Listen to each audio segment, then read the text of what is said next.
Good day and welcome to the iGaming channel. Today I welcome Andrew Edwards of Partnertext. Hi everyone. Hi Andy. Andy is why don't you tell the audience about your background, Andy? Oh, where do we start? So yeah, I've known Christian for many years now. I predominantly started in SEO and the iGaming space way back in 2006. So before that, I was working as a financial analyst for Argos and Homebase. For those of you in the UK, a big retail chain. But the money wasn't that good. So I started looking at ways to make money online, get rich quick schemes on the internet, and I stumbled upon affiliate marketing. I was already a really good poker player, so that's how I got into the iGaming industry through online poker. Got sponsored by Betfred. So used to do like prop player on Betfred and I think what it's called, I think it's called the iCake, called the Cake Network or something, then iPoker Network, really talking 20 odd years ago now. And then I started advertising for them, for Paddy Power, for William Hill, for Ladbrokes. And then I started learning all about building websites. Back then it was on Dreamweaver, then they used WordPress. Got really good at it. Then quit the job in 2011, beginning of 2011, to become my own boss. And then I was one of the top 50 affiliates in the world for about 8 years, to 2018. Predominantly in the online bingo space. I created my own online casinos, a multi-award winning bingo site that I sold. And then I sold all them off in 2016, 17, 18. And then because I'm that good at SEO, basically, I had 3-year non-competes. So then I looked at turning my business into a digital marketing agency for SMEs and companies like that. And then I've been doing that ever since. What was your first bingo portal that had you in the Power 50 for 8 years? I don't know if you remember it now. So we had one called Mad About Bingo. Oh, yeah. So Mad About Bingo ranked like really high back in the day. This is pre Google Panda Penguin. So all the stuff that we talked about before the interview, like all the stuff that worked then. So that ranked really well. Then we had Mad About Casinos, Mad About Poker, Mad About Lottery. Then transitioned into my own white label casinos. So I owned madaboutslots.com, where the one called Touch Mobile Casino, Mini Mobile Casino, and then the biggest one that we had was playcasinogames.com.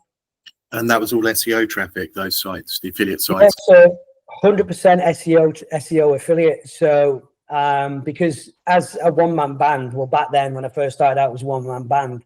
So I was just working off a laptop in my bedroom, basically at 24, 25. And I then had an office and staff by the time 2012 came. But I just couldn't compete with the brands and the operators with pay-per-click. It was just too expensive.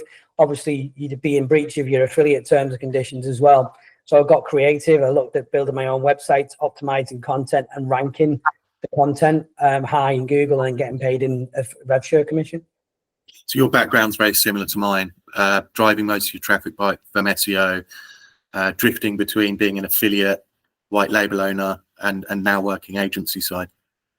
Yeah, so very similar. So kind of like this is how we met each other. Like I said, we've known each other a good number of years at the different conferences and stuff. By the time I sold the first site in 2016, I'd already done it for 10 years by then. And I kind of fell out of love with it in a bit, to be honest, because I kind of done it, achieved all the goals I'd set out. And then obviously going after 2018, I ended up staying on board as a CMO for the company that I sold the websites to, helping them with the marketing, set up the affiliate platform, stuff like that. And then I went to work as head of SEO for White Zip, which is now Kasimba Gaming, which is now. And I was there for about 2.5 years before I joined Partnertext. And tell me a bit more about Partnertext. I mean, obviously you have a reputation in the industry, certainly in the UK, as one of the best SEOs. What do Partnertext do? What don't we do is a long question. So Partnertext do a lot for other agencies. So they do a lot for like white label SEO solutions for the big agencies under NDA.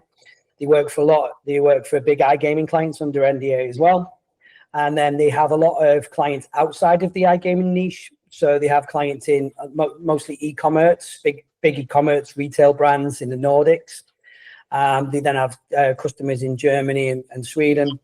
Predominantly what they do is SEO consultancy. So they'll on-page SEO, technical SEO, and then they'll do things like content marketing. They'll do translation services. So we've got multilingual content writers. So for a lot of the iGaming clients, we'll offer Portuguese, Brazilian, Argentinian type things for LATAM, and Nordic, Swedish, Finnish, Danish, because they're based in Denmark, content.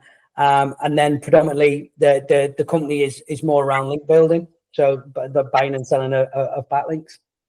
So usually, I mean, I presume your process is similar. When you start working with a new client, usually the first port of call is a technical audit.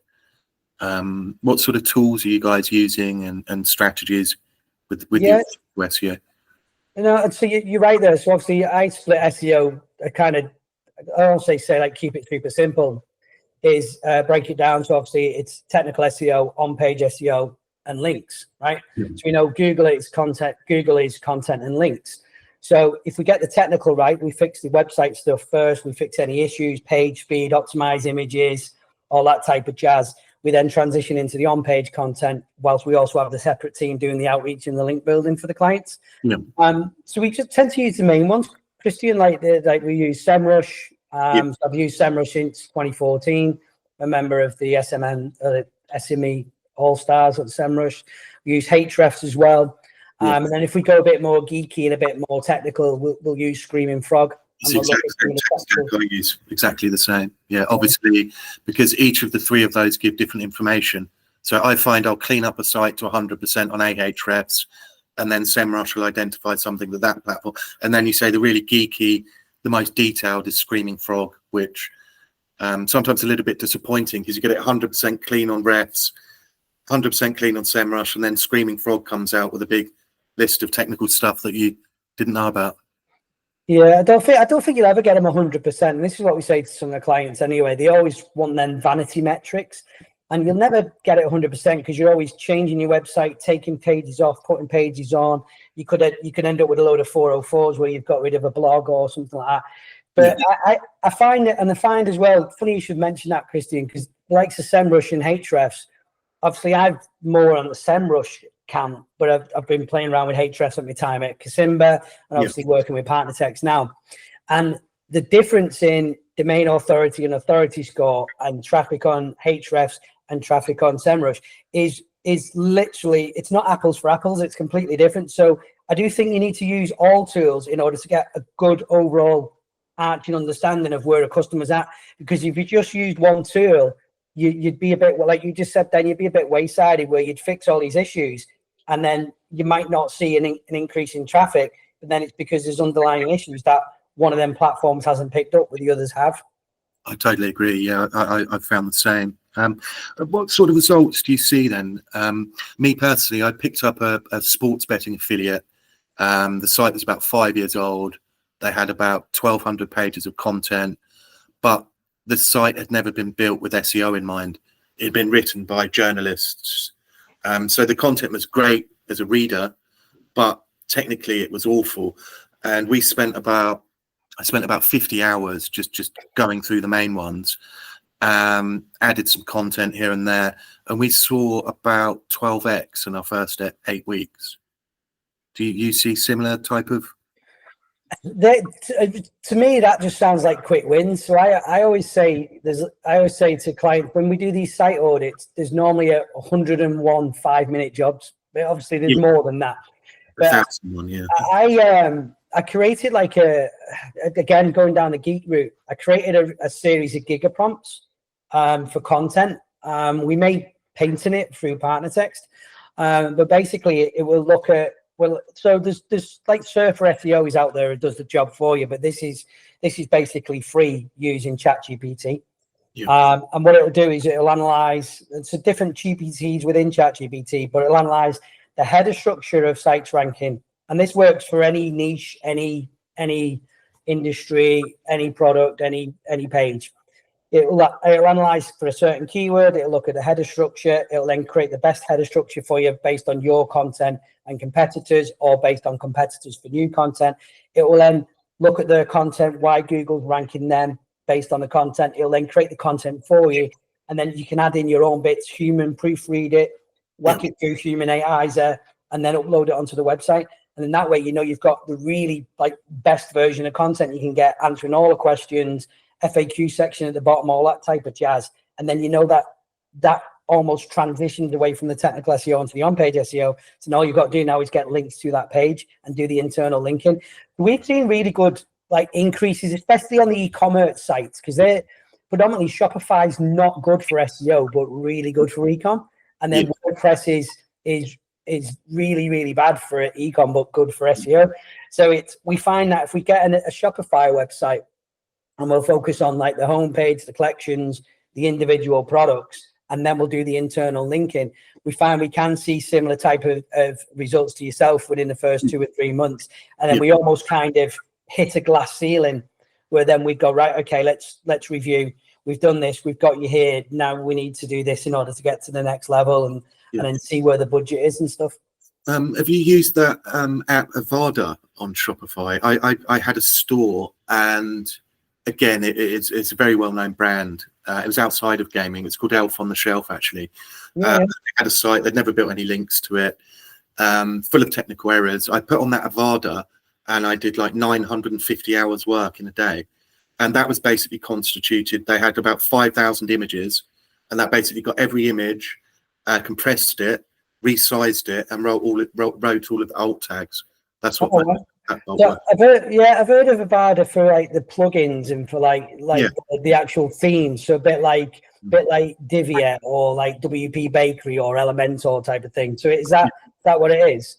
Yeah, it just automates your SEO target. So just like Ahrefs and SEMrush will pull off that list, this will pull off the list and then sort it out. But one thing I have learned is you can't trust. I wouldn't automate anything involved with semantics.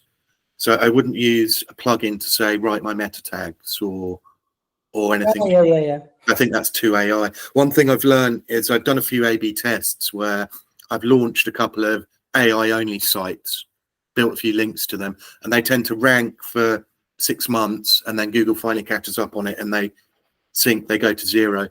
Google really doesn't like AI, so I found. Yeah, I mean, the AI content, as long as you can. So Google, yourself in the quality guidelines, not against AI content as long as it's well written and it provides value.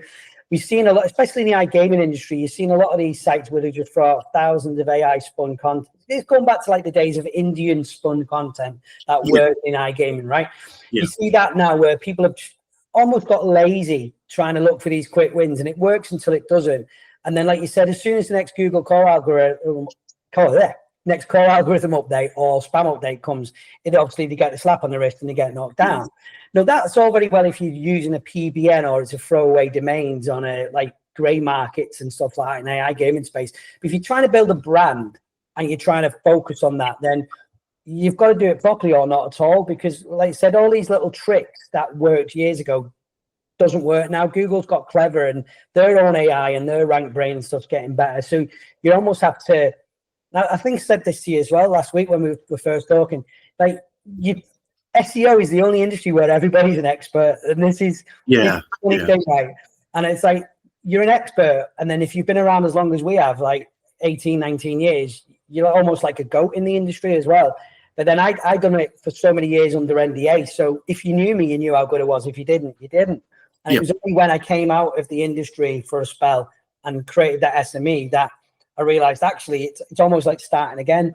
But the tricks that I learned in the iGaming space, which is a very competitive niche, it's almost really, really easy to rank Joe Blogg's plumbing or such and such joinery in a local SEO because it's not as competitive and you don't need as much of a marketing budget for them. Yeah, it's certainly a lot different, the SERPs now. I mean, I remember when I had a couple of white label sites, a bingo and a casino, and all of the top 10 was one-man bands working from home.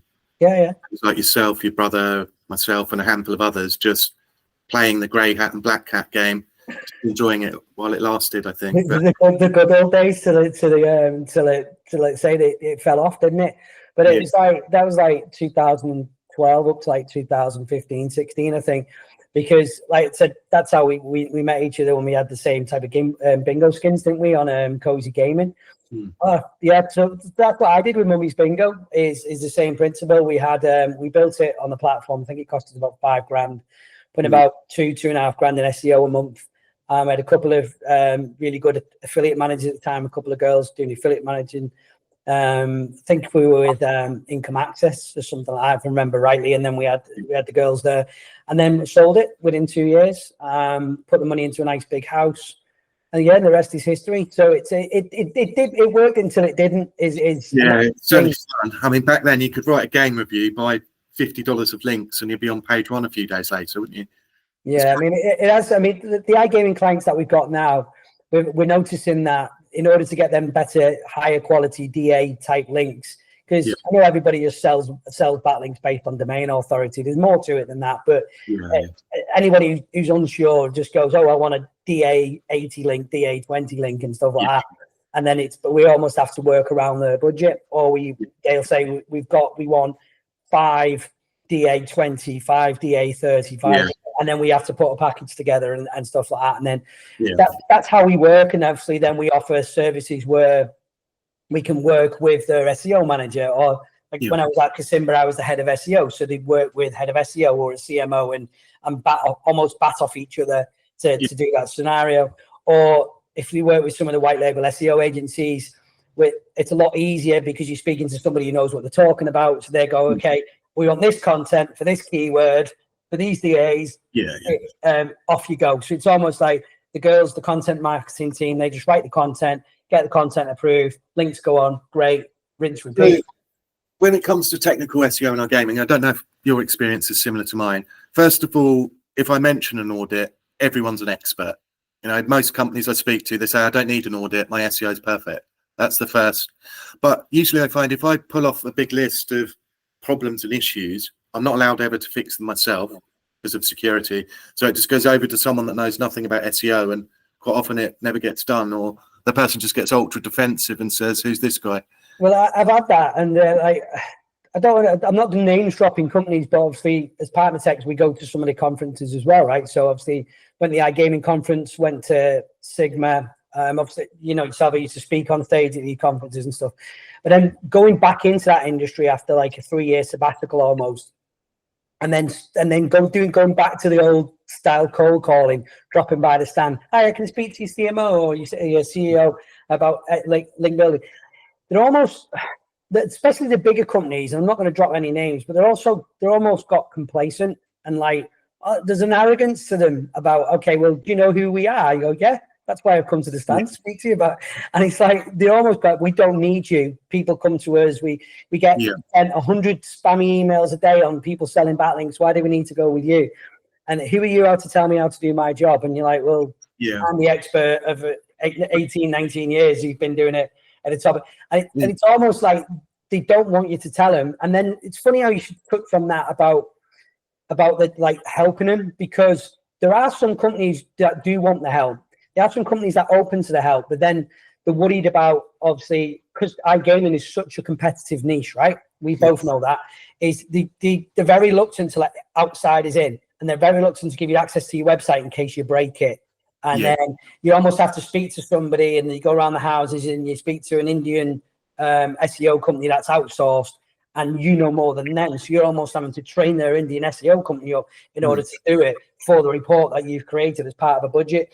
So unless you're actually got that good, it's all down to trust, I think, and relationships. Unless you've got a good person on the other end of that company who knows enough to call bullshit, there is say, on what you're actually offering them and the services and the audit, then it almost falls on deaf ears, which is such a shame, because if they fix these technical issues to begin with, they'll see a nice little traffic spike anyway, regardless of the content links. The other thing I see a lot as well is you get these casinos with really top-heavy affiliate teams. So they might have 5, 10, 15 people in the affiliate team. They're recruiting 100 affiliates a month or whatever. So they're getting a lot of SEO traffic, but actually their technical SEO and their content is ultra weak. I see that quite a lot. And like, it really surprises me. Like, you might have a brand that's been around for 20 years, they have 100 words of content on every page, but they've got thousands of affiliates, so they're getting loads of traffic, so they think they're great at SEO. But this is I've seen that. I mean, like in my last job, I was doing that. We had a really big affiliate team, really good affiliate team in my last job before Partnertext. And they almost went backwards to affiliation. And then when you think about it, I was a really big affiliate. I've been a white label operator and I've worked for the operators. So I know every single step of the iGaming niche and outside of iGaming as well, right? And then like affiliates are just greedy. They're not like what me and you was back in the day, working off just a tiered rev share model based on FTDs. They almost want to demand like a stupidly high CPA. And a lot of the affiliate traffic just comes off one-time depositing players. And a lot of it is incentivized as well. And the bigger the company, the less they look into that, which is stupid, because I think the stats is like 84-85% is like one-time depositing players for some of the casinos that I've worked back in the past. So then you almost want the CRM to kick in. You almost want them to do that. And affiliates don't care. There's no loyalty with affiliates. They just want the commission. And no disrespect to any affiliates out there, because I was one myself, but I'm speaking from experience. We don't care. We'll have good relationships, and people buy from people who know they like and they trust. So they buy from yourself or they buy from us. But then that's how you get them partnerships from the conferences, building up the rapport over the years. But then they just see affiliates almost like pay-per-click. Money in, money out, ROI, money in, money out, ROI, money in, money out, ROI. So then they'll either pay for a flat fee tenancy spot, they'll do like database shout outs, or it'll just be on a stupidly high CPA based on a minimum deposit. And they're never, ever, ever going to get that money back. Whereas if they just took a small portion of that money, and it frustrates me, because I think it's because we know, but other people can't see the wood for the trees. If they just took a small budget of that money and put it into SEO, granted it's a long-term play, but your pay-per-click and affiliate is tracked independently of organic search. So anything from pay-per-click, easy to track. Anything from affiliates, easy to track. So the difference, technically, there might be a bit of spillover, but the majority would be organic traffic down to the SEO. I think part of that is the market maturing, though. I mean, as an affiliate, I've had a handful of clients where I've sent them thousands of players on a revenue share basis, and then one day you just get a shit show surprise. A company's just merged, we're not paying him anymore. Small print this, small print that. Clever lawyers that are getting paid thousands of dollars an hour. And every time I've ever built up a decent sized player base, because I've always been a small company, I usually work with one or two clients and no more. So if I look back in hindsight, I should have spread my risk more. I always had one or two big clients that I sent maybe 80% of my traffic to. And then, so, I mean, as an affiliate, I don't do revenue share anymore. I stopped being an affiliate just because I got fed up of investing into these big player bases and then just getting them pulled away from you. I mean, the whole industry got a bit, I don't want to say toxic. That sounds like a strong word, but it almost is toxic, because a lot of these white labels just, especially so prior to Partnertext, a lot of the white labels in Finland are just pay and play brands. People are throwing them up like 4, 5, 6 a week, because of the player values in Finland is really, really high, the average player value. And I mean, I was getting players at the previous company for like 16 to 20 euros a player, and that's with SEO. And then you could argue, okay, well, that's that. And then you got the big affiliates there as well. So different. And what I've noticed now working at Partnertext, like a big SEO agency, so going from being an affiliate to having my own sites to then obviously the progression where I am now, what I've noticed is each day is different. I'm dealing with different clients and I'm dealing with different markets. Some markets are more competitive than others. Like the Danish market, I see as really, really easy, like really easy. Like keywords that you think are difficult in the UK might have like just SEMrush metrics. Say you've got keyword difficulty of say 50, 60 for a keyword in the UK. It will be about 20 to 15 in Denmark. It's a lot easier to rank for these keywords. And then obviously you're adding Finland and then Sweden, and then half of the Finnish people speak Swedish, and then you add in like Norway and stuff. There's a lot of these pockets of, and there's enough money to go around.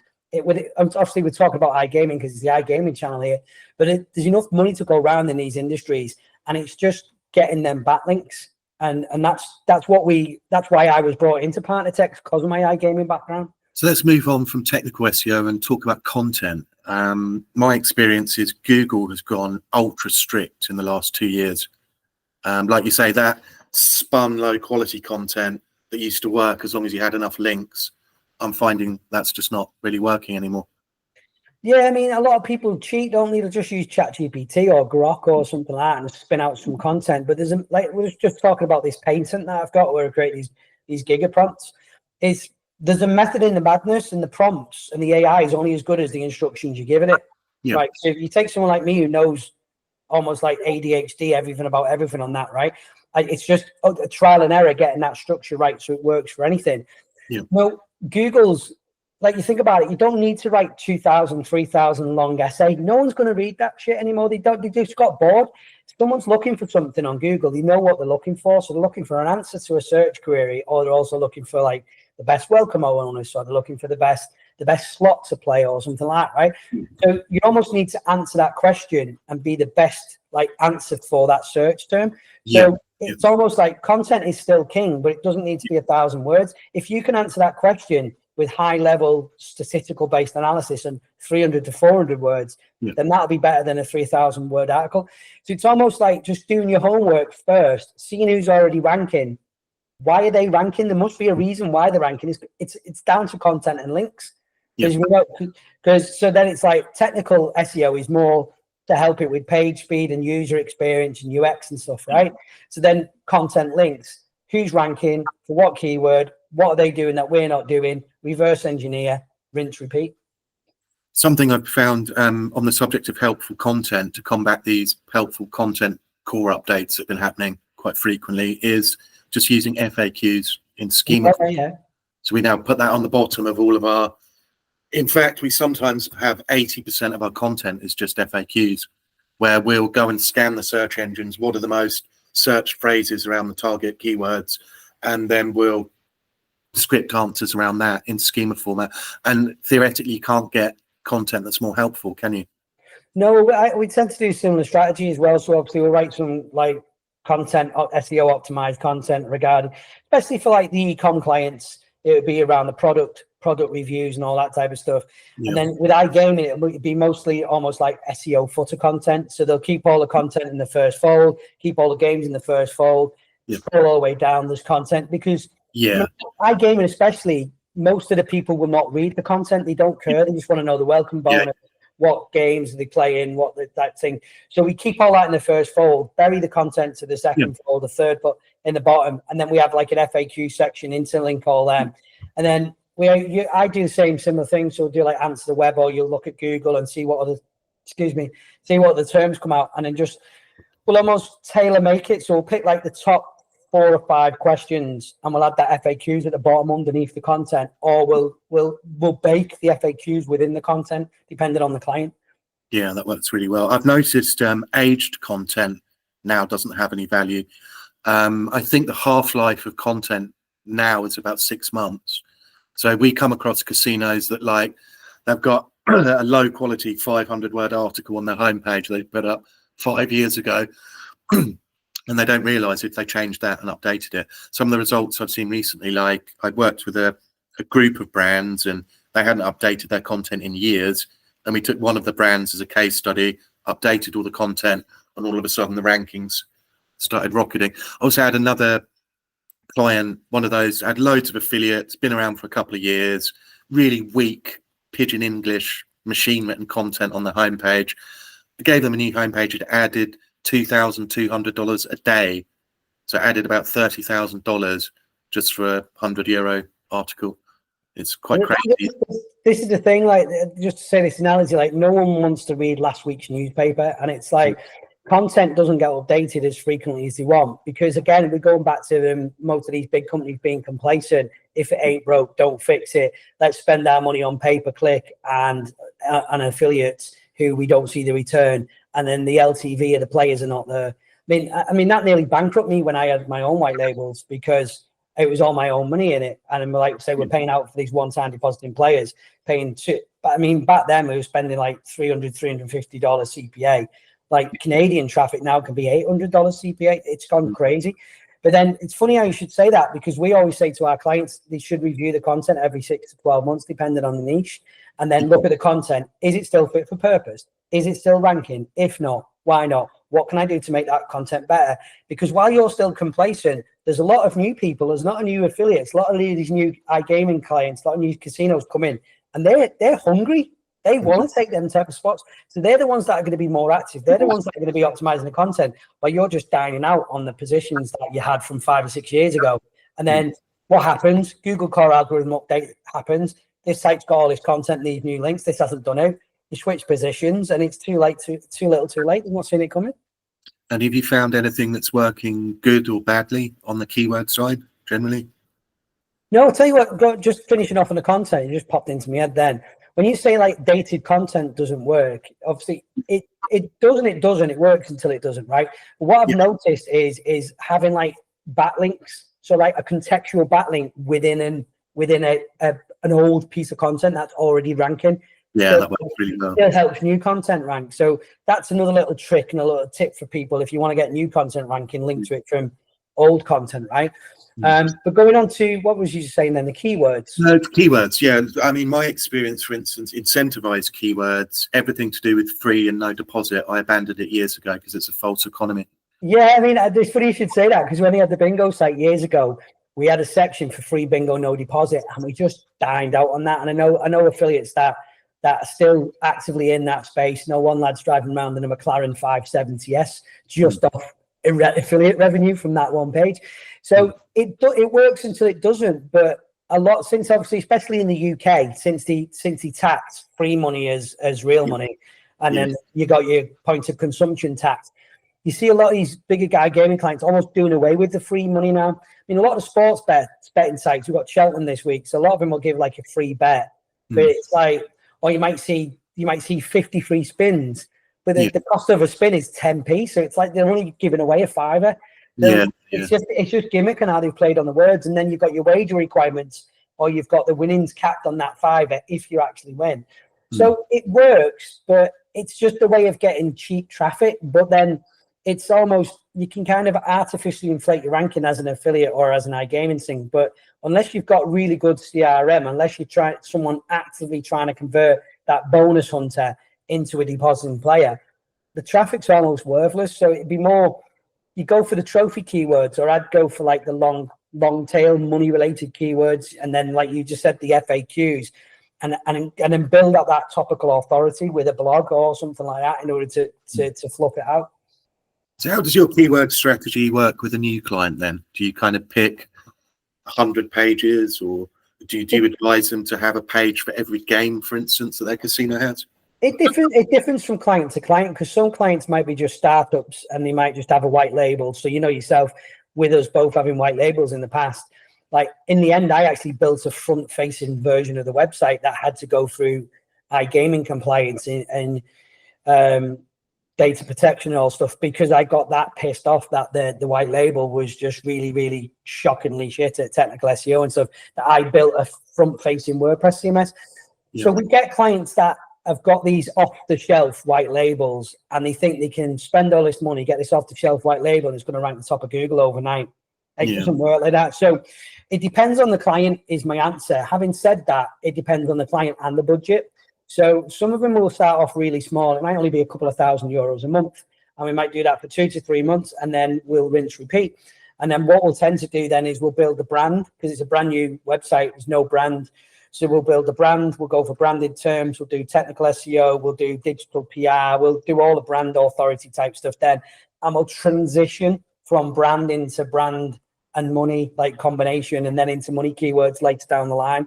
So that normally takes like 3 to 6 months, and it's doing that in line with whatever else they're already doing, to affiliates or working with a pay-per-click department and trying to do it like that. But keywords change from industry to industry, from sports betting to bingo to poker to casino, and then from like country to country. So Ireland's quite competitive, UK is quite competitive, the Nordics, like Finland is quite competitive, Sweden's really competitive, Denmark isn't that competitive, Norway isn't that competitive. So it's like, depending on what markets, because most of these iGaming clients want to hit multiple geos all at once and get as much traffic through the door. But you almost have to go, whoa, slow your roll. Let's just reel it back in. What's your budget? Okay, let's focus on this country first, this keyword first, this thing, and then almost build it out geo by geo. So let's move on to link building and talk about a few of the specific ones. So you touched on local and international SEO. What's your experiences of local SEO in iGaming today? See, I think this is a hidden gem, and I like local SEO because big companies don't use it, right? Yeah. And then small SMEs dine out on it. So yeah. So I always look at it local, regional, national, international. So you'd like pigeon it all out, right? And then say you've got like clients in Ireland. If you've got a bricks and mortar store, or you've got like, I mean, Google's got a bit clever now, so you can't use PO box addresses, you can't use virtual offices or anything like that. Yeah. If you're using your accountant as an office address or something like that, you can get clever. You can set up a Google My Business listing. You can have some optimized content on that. You can do a lot of like Google Map Pack stacking, citations, iframe stacking of the Google Maps, things like that. And you can almost rank locally and regional for that sports betting site or something like that. Yeah. But it gives you a lot of really good, strong links from Google, from Web 2.0 sites. Yeah. That are never going to get penalized. So granted, why they might not be really, really strong from a domain authority point of view, they're never getting removed. They're never getting penalized because you're using Google's own entities. So I like that as a little hack for local SEO. And then what we tend to do, or what I tend to do, is like bolster that up with PR. So I'll use like digital PR, Yahoo, Bloom, Forbes, all that type of stuff, Bazinga, all them type of things. And we'll create like newsworthy PR content around the launch of a casino. Yeah. And then that gives us that artificial inflation of a spike. But then behind the scenes, we can almost do more link building because we're coming out of starting blocks. So we're setting a high link velocity trend, but it's around PR. So if somebody wants to look at it or order it, it makes sense because the site's just launched. They've done this press release. Then everybody, out the goodness of their own heart, is writing about the PR that is seen on the internet. We know that's bullshit, but it allows us to do like first and second tier link building. So it's like very cleverly around the like whatever core keyword it is. My experience was the same. When I had an online casino, I had 4 or 5 locations in London, and it was a great way of accruing links. Yeah. I could go to all the main directory sites and have 5 different placements in. But the only slight negative was you would get phone calls like, "Hello, I'm outside your casino," at like 2 o'clock in the morning. Or Yellow Pages or something. Yeah, someone with a big stack of cash went in to play roulette or something, and having to explain to them, trying to get them good to go online. I never got too much good crossover. Well, just another tip for you there. There's a new category now on Google My Business listing. I think it's called like gambling house, or I think it's gambling house. But if you try and do it as an online casino, it just gets rejected, or it might get approved. It'll stay on for the day and it'll go off. If you do it as gambling house, it stays on and gets verified, and then you obviously have to do your old school postcard or an email, or you've got to use like your phone and follow it around. So unless you have got a physical bricks and mortar, it's quite hard to do. It is a really good hack, and it's cheap compared to buying high domain links. So I mean, I used to know how to do it. I mean, I once had a casino next to the White House for about months. But I mean, an affiliate these days, you can't just go and hire 100 virtual offices and start building directory links all over the world, can you? No, I mean, affiliates get like, especially when I transitioned from an affiliate to a white label operator and then spent like 3 or 4 years working on the operator side, it almost like I could see through the bullshit and see the tricks, but anybody on the operator side can't, for whatever reason. They've got like, this cognitive dissonance. They just can't see the wood for the trees, and they can't see. Now, if they actually work more closely with affiliates, they'd actually see that these small bedroom affiliates, like we once were, right?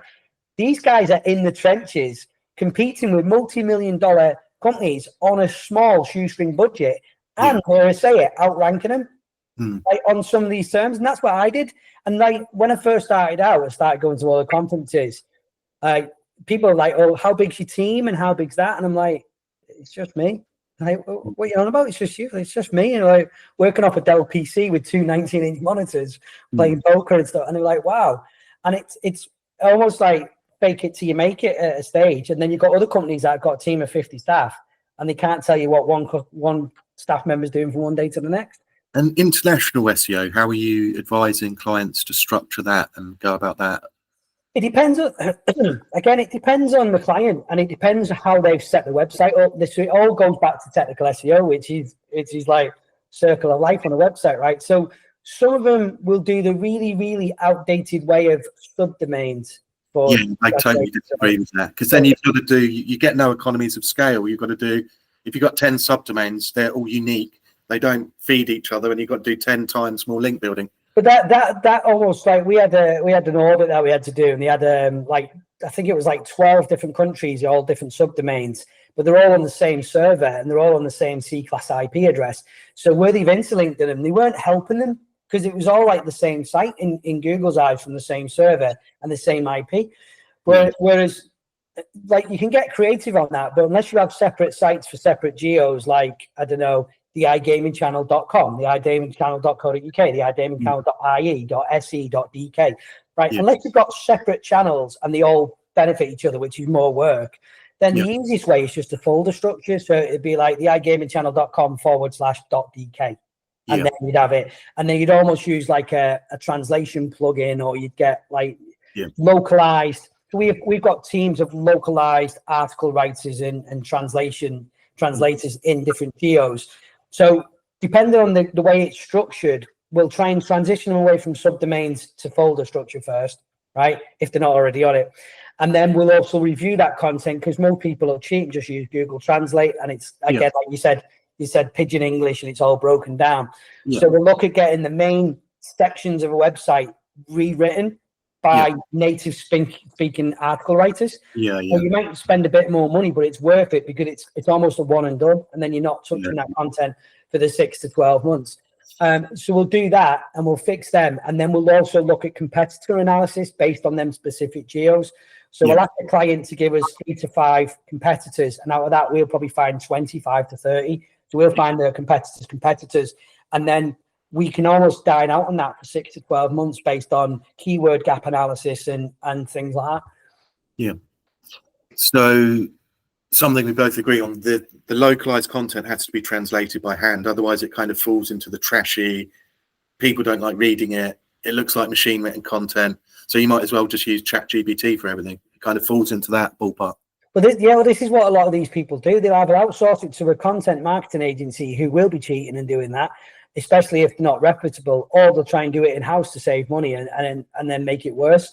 So, I mean, I'm not against ChatGPT. I love it. I use it daily. It's only as good as the prompts you give it. Like I said before, it's you just got to do the research first on the content, and then have it write it, and then proofread it, and then almost have like an editor-in-chief recheck your work before it goes on, especially with on-page content. With link building content, you can kind of get away with that to an extent, because it's on a third-party website, right? And you're only really after the backlink, but it's still got to make sense. So for anything on page, it's worth just like checking it twice, like, you know, crossing the T's, dotting the I's, making sure it's right. And then that way, when the next Google core algorithm update comes around, it sees, oh my God, these guys have added all this content. It's really, really good. It's structured right. It's done this, that, it's got FAQs. Boom. And then it gives it that, like you said, gives it that traffic spike that they need. And that's what they're paying for, most of these agencies as well. So they're paying for like technical hours for my expertise, or for some of the SEO experts in Denmark, depending on the geo, to come in and almost be like a fresh pair of eyes, look at the website and be like almost constructive criticism, because we're not emotionally attached to that website like clients are. So we're going, okay, well, look, we can see it without our rose-tinted glasses on, but as much as it's your baby and you've been doing this, this, and this, actually, if you'd done A, B, and C, you'd get D, E, and F. And it's only when you spell it out for them and you show them what the competitors are doing and speak to them a few times, you go, all right, okay. And that then obviously translates into the content, the links, and the repeat customers. And that's one thing that made me want to join Partnertext, if I'm honest, because they've got a really good core team, and they're really good at relationship building, and the clients that they've had for years, they keep coming back because they go that extra mile. And sometimes they might, like, I'm not going to say I'd say they undercharge and over deliver. Is probably the best way to describe it, because it's in the Nordics. It might be cheaper for the company that you'd use in the UK or the US or some of these other bigger companies. but they go the extra mile, and by going the extra mile, they get the returning customers because these customers value them. And not only that, when they break it down for them, and I think all you need is someone to go, actually, if you do this, this, and this, you'll get this, this, and that. Some of the other companies that we're finding they've worked with in the past haven't done that. They just take the money, bought some backlinks, rinse, repeat. Oh, it's not us, it's Google. On to the next person for the next 6-month clients. So that's what really drove me to work more closely with Partnertext, because I had other jobs as well in the pipeline. And I chose to come with Hillier, Christian, Ronnie, and the team at Partnertext because of that. They almost go that extra mile, and they generally want to help people. And that comes across in what they do, and they build up the client base off that. And then they almost get a lot of clients through word of mouth as well, because people are referred people as well. And just to conclude the content, what's your experiences been with AI detection tools? Good. So we've gone through a few of them. So I've got a separate company. I do so when I sold on my website, I think you know this, but when I sold on my website, I couldn't do anything in poker, bingo, casino, sports betting. I think the only thing I could do was crypto. I had 3 non-competes and everything else. So I could just build another website, rank at Google 6-12 months, and it was pointless in buying it, right? So I went into cryptocurrency trading, Forex trading, been doing that since 2018. So I've got like a separate company that does that. We were using a few. So we were using like ChatGPT's, Humanizer, things like that. We're using Grok Humanizer, Grok 1. We used another one that was good until it wasn't. It's called Bypass ChatGPT. So you'd obviously take your content, paste it into that, and it'd almost spin it like the old school Indian spun content. It'd almost spin it and make it AI undetectable.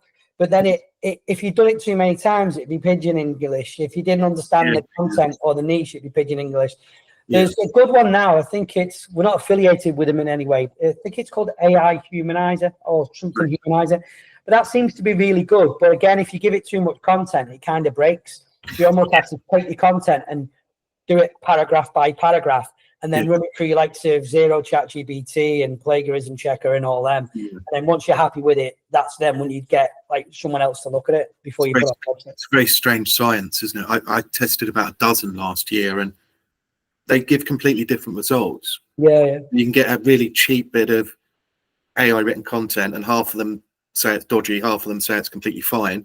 And then on the flip side, you can write something by hand, and half of them say a machine wrote it. And and I had the same experience as you. I went on to using these ones that would use like 5 or 6 detectors, and then they would spin the content so it's not in all of them, but then it just reads like total trash.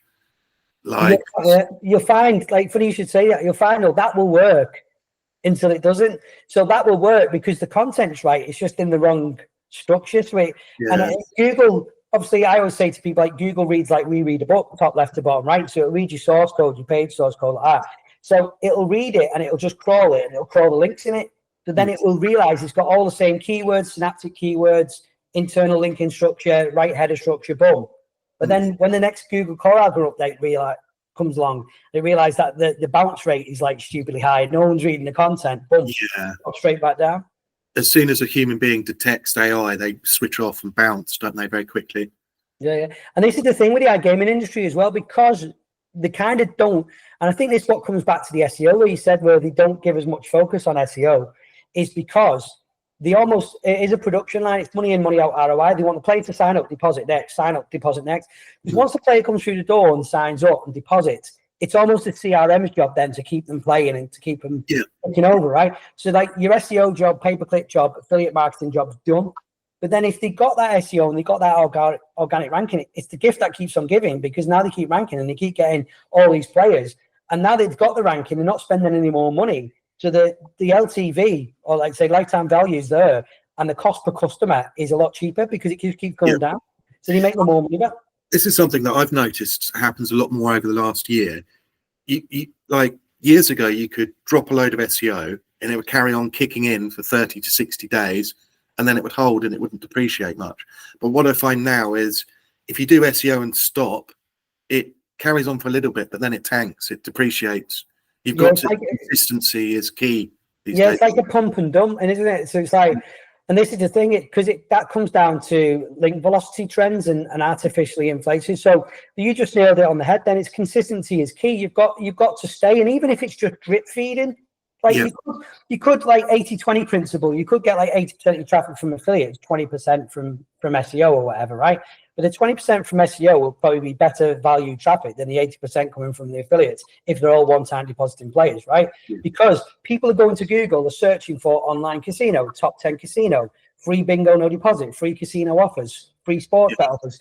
The laser targeted customers who know what they're looking for. But when they come through on an affiliate website, they might read an unbiased SEO optimized review, or they might just come through, randomly pick one because it's got the best welcome offer, sign up, realize the site's shit, next. So yeah, I don't know, it's a game, isn't it? It's like a game of cat and mouse and just changing it.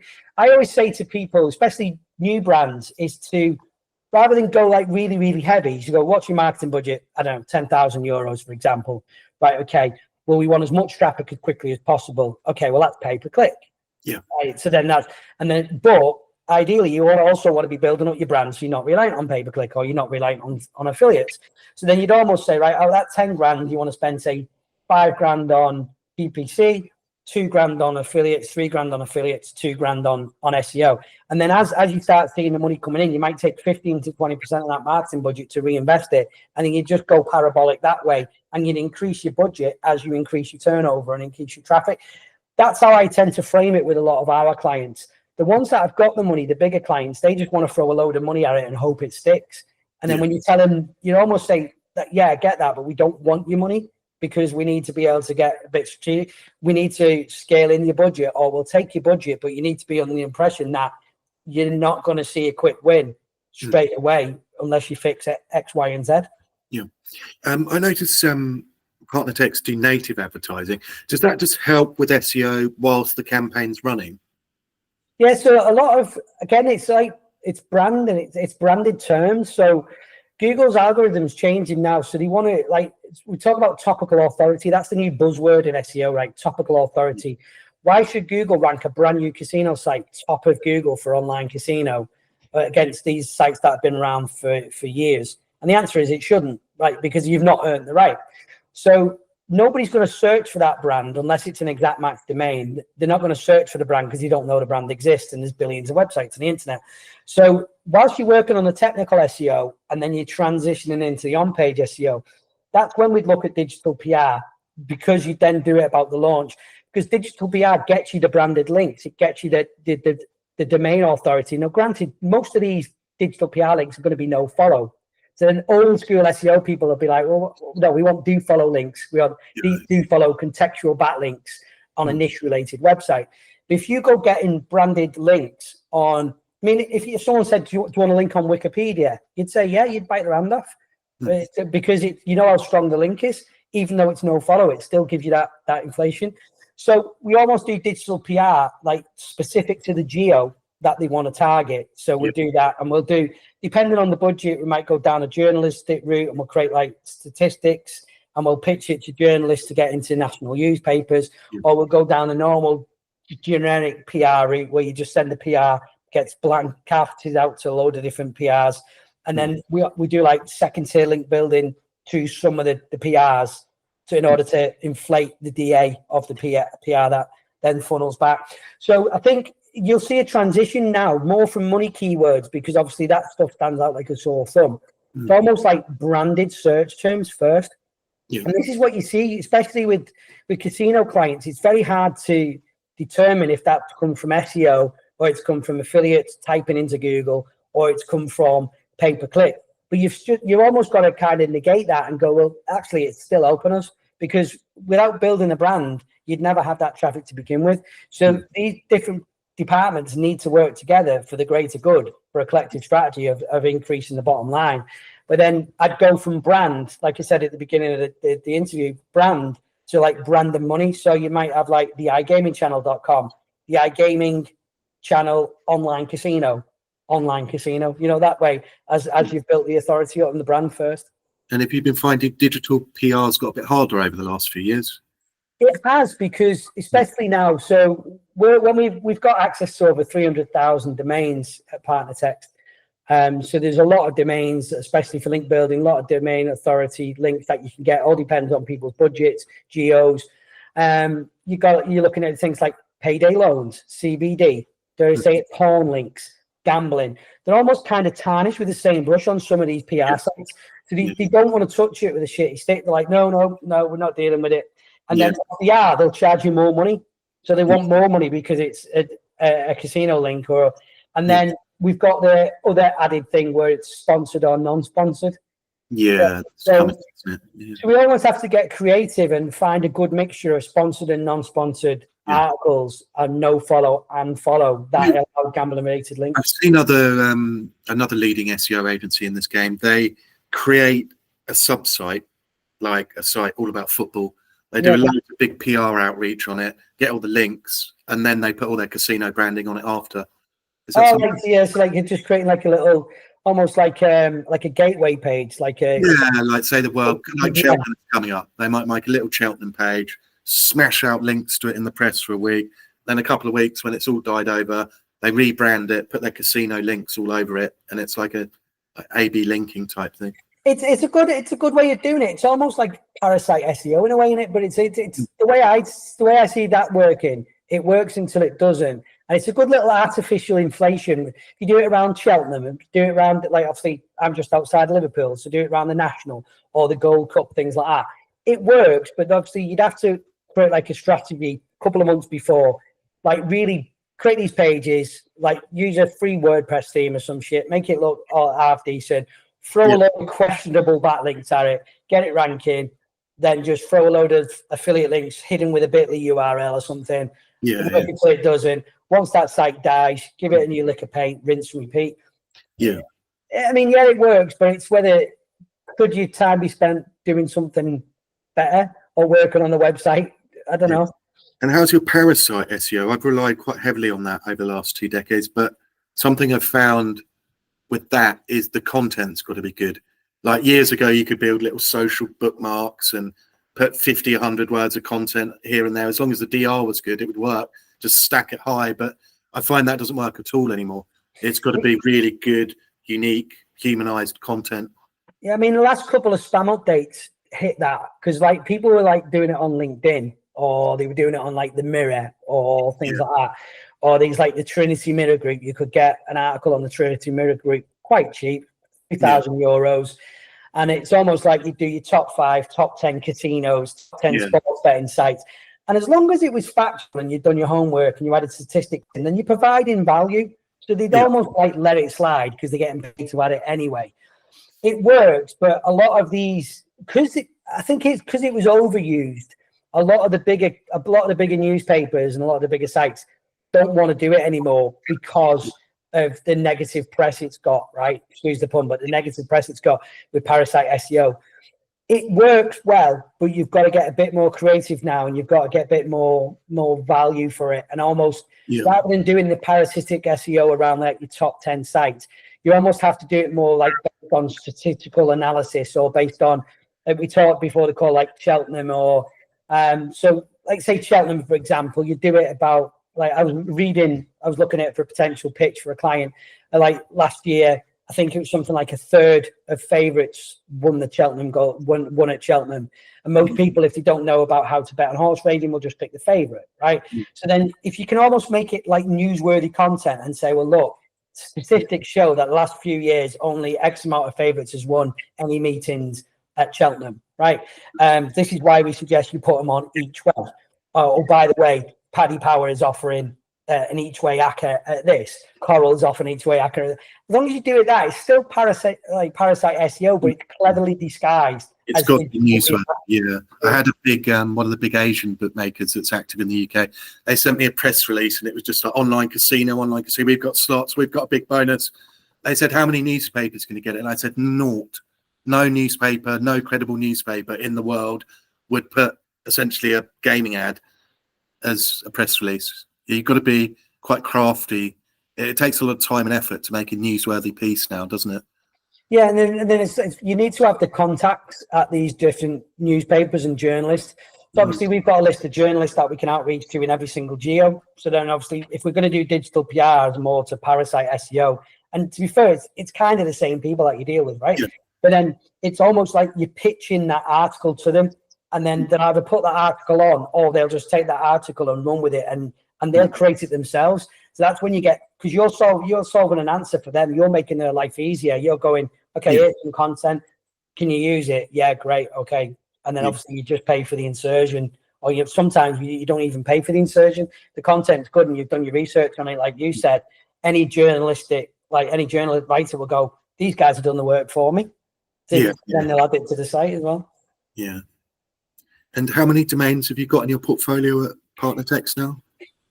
It keeps changing by the day, and it's hard to keep up with it because obviously I'm not just doing the link building aspect of it. I'm doing the technical SEO, and as the expert there, I'm obviously working with competitor analysis, keyword analysis, gap analysis, content. I'm working with the content writers and doing the outreach. We've got probably just under 300,000 links, but and access to 300,000 different domains and media, and it grows by the day. So the listing's all automatically changing. We have an online portal on partnertext.com. We have like master sheets. We have some clients that deal with Google Sheets, like old school. Some clients that want them on Excel. Some clients who want access to the portal and just pick themselves. So we've made sure we cover every single aspect of the clients. And then some clients might come to us and go, okay, well, I've got this budget. You tell me what I need to do. So, and then that way we have to go away and we have to work on the budget, do the competitor analysis, and then go back to them and go, okay, based on your budget, we suggest X for this month, X for that month, X for this month, and a good mixture of domain authority, niche related links. And then we go down the content route and improve it that way. So your marketplace is similar in size to someone like Bazoom, who I see quite regularly at the iGaming. Yeah, it's funny you should say that. Like my boss, Hilia, he's come from ex-Bazoom, procurement officer at Bazoom. Now he's now one of the owners at Partnertext, and he was the one who brought me in to help as the iGaming expert and obviously as the SEO expert in Partnertext. So yeah, I mean, similar type of setup, if I'm honest. I used to use Bazoom in my previous job in the Nordics and stuff. So yeah, they're almost, dare I say, like that, but more competitive on pricing. So the margins, and then obviously they can do more. I don't know much about what Partnertext do anymore, what Bazoom do anymore, because obviously my involvement with Partnertext. So I don't want to talk ill of any other competitors or anything like that, but it's almost like the same thing. It's just we have better prices because we have that many different domains, and we work with that. We work with SEO agencies. We work with clients as well. So say a lot of it is white label SEO for agencies and well-known agencies as well. So we're doing all that, and that gives us I'm trying to think of the better word. We're able to get better prices because of the volume that we can send to them websites, which in turn makes us very competitive. Yeah, and do you guys have a global footprint? So they started off in Denmark, and they've branched out now into Sweden. We've got an Asian country manager, we've got a Swedish country manager, we've got a German country manager, we've got different country managers in the Nordics and in Denmark, and then obviously I'm the country manager of the UK, so I deal with UK clients, English speaking clients, like US clients as well, and then they'll branch out into the US. But at the moment it's kind of like European clients and Nordics and the UK. Nice. And what sort of budgets do you guys deal with? What sort of range? It can differ. So we deal with big budgets for the agencies, because obviously they come through and they tell us, this is the client, this is the budget, this is the keyword, next. We white label a report, there you go. Then we've got some big iGaming clients that we deal with in Sweden especially, and some of the Nordics, where they might spend 10, 20, 30,000 a month per geo, or per brand per geo. And then we've got small e-commerce brands that might just spend like 400 or 500 euros a month. So there's quite a good mixture of customers and clients, and each client's different, but it can range. Minimum is normally about 400 or 500 euros a month, and then the sky's the limit depending on the customer and the budget. Your ops team's dealing with the webmasters directly, the publishers and affiliates. Yeah, so that's the good thing. Where Hilia's got this really good partnership with, as like say, ex-procurement officer at Bazoom, but now coming in now as a COO. He's got his really good media, and they've got teams dedicated, the stuff that we'd get bored with, the manual outreach to webmasters. They've got teams of people who will actively look for media every single day, and he looks after all that and brings all the media in. So we're constantly adding links, getting better deals, taking links off, and all that type of stuff every single day to get more more like high quality websites in the portfolio. And specifically the guys in the gaming space, are they, I take it they're probably strict about licensing, are they? Some of the domains are. It depends on the client again. So the bigger clients want you, they give you like a list. So they say, right, we want it on to be niche related sites. They've got to have at least 1,000 organic visits a month. For example, they've got to have at least a domain rating of 20 plus. They've got to have organic traffic. They've got to have this. They can't say that. They can't. And it gets quite hard to find them sites willing to deal with these almost like unrealistic demands of them sites. But we have got them sites there for that. And then obviously then outside of the iGaming, you're looking for general specific sites that will accept casino related content and stuff that, but ideally we try and keep it niche related. And then you've got other clients, which are just fine. They'll just help it. But because we've got that many domains and we're constantly like doing better deals and bringing up new domains in and new media in, and we're brokering deals based on the volume of traffic or the volume of sales that we can give them websites. It's constantly evolving, Christian. So it depends on the niche. We've got sections for each specific niche, and then we've got sections for each niche and each geo, and then we've got sites that accept anybody and everybody. So let's say, for example, there's a lot of operators, Curacao licensed, that love to get into the Nordics. You've got, say, 20 big affiliate casino sites in the Nordics. Can they actually get on those? Will they not say their affiliate manager's been emailing me every week for the last few years?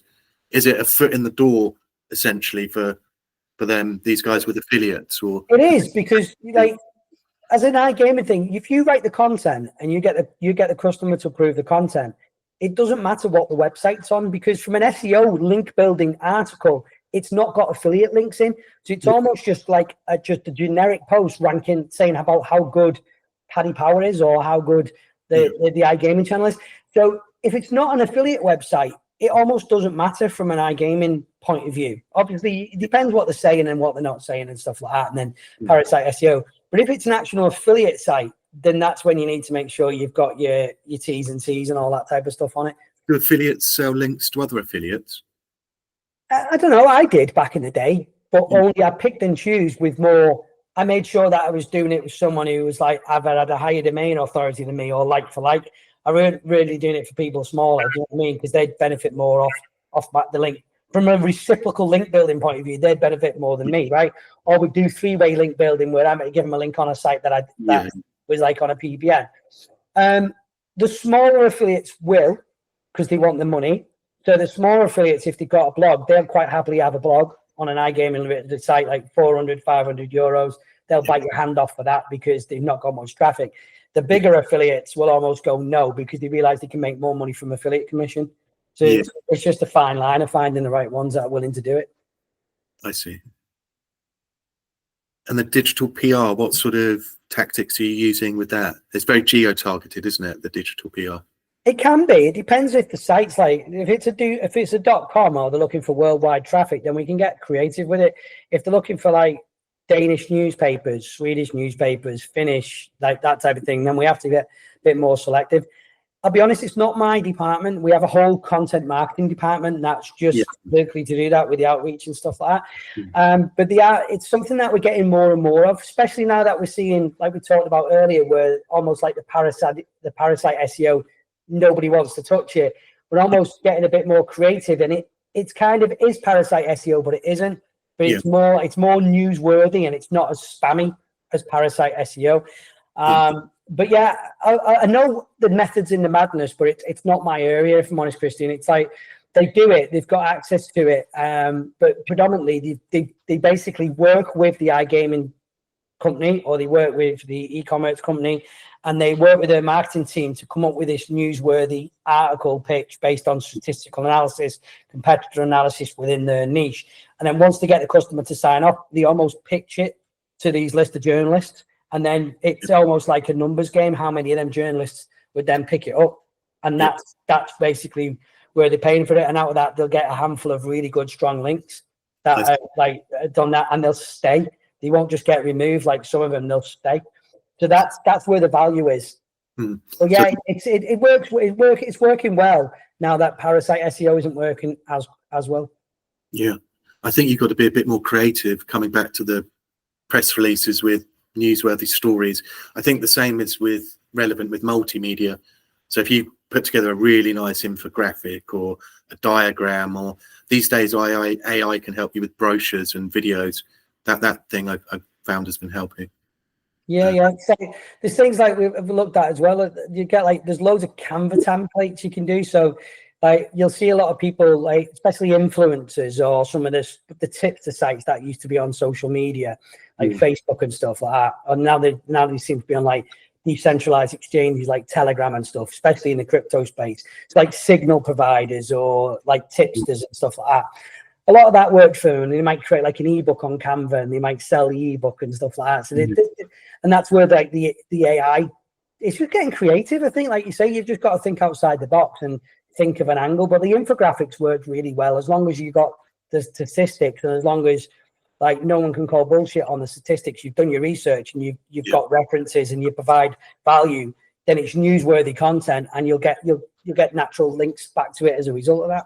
Yeah, I'm surprised I haven't seen any infographics about Cheltenham actually this week. I've just seen free. Yeah, it's like the first day today, isn't it? So it might be tomorrow. I don't know. I've not followed it as much this year, but I used to go quite a lot back in the day. But as I get older and wiser and rings and stuff, you can't get a pass out to go, can you? So but I think we should see some of them probably like Tuesday, Wednesday to the run up to the Gold Cup. I think you probably will see some, but yeah, I've not seen anything myself even, and it's quite surprising. No, I haven't seen anything interesting yet. Just free bets like it is always. Is there anything else you'd like to add as we come to the conclusion of our meeting? No, I think time flies when we're having fun. We've been on for over an hour without even realizing. I think we could talk all day about SEO, couldn't we? And like the geeks in us. And I know a lot of, when this goes live, I know a lot of other SEO people will obviously probably comment and stuff on LinkedIn.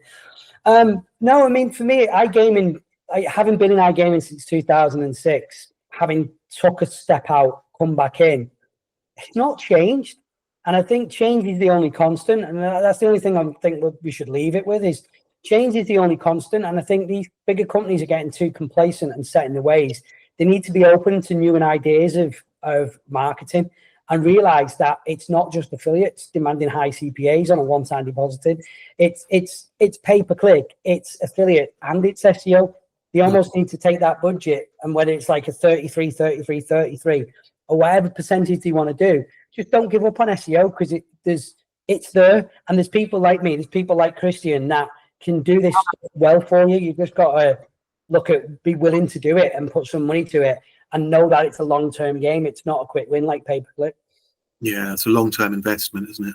Yeah. For new brands, you think it's going to take 6 to 12 months really to start making some traction? It does now, because you've got to try and compete. You're not competing in a level playing field anymore. It's a very competitive niche.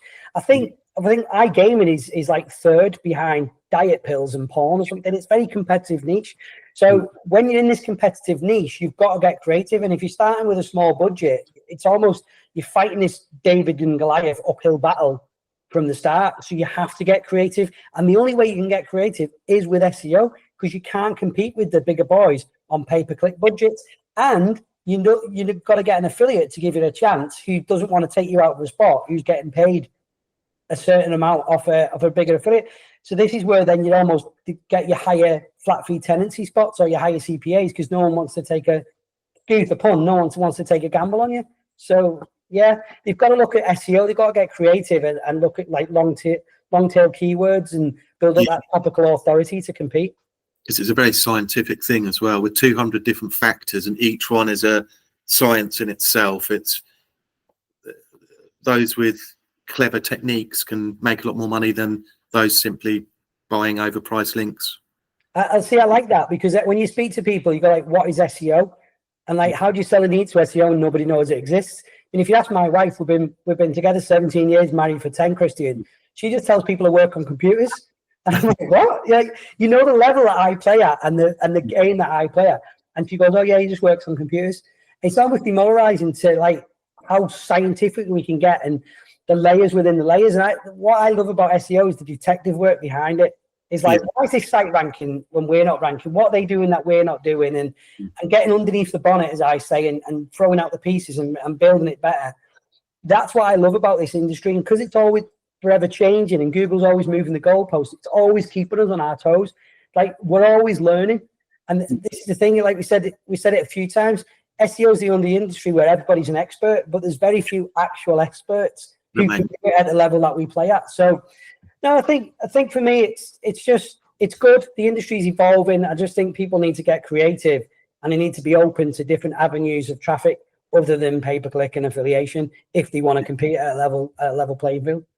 Yeah, I totally agree. Thanks ever so much for your time today. It's been very enlightening and always a pleasure speaking with you. I'll leave the details for Partnertext below in the description. So if you want to get in touch with Andy, I'll put all of his details there. Cheers, Christian. Thanks, everyone. Lovely speaking with you. Thanks, Andy. Thanks, guys. Thanks for watching. Bye.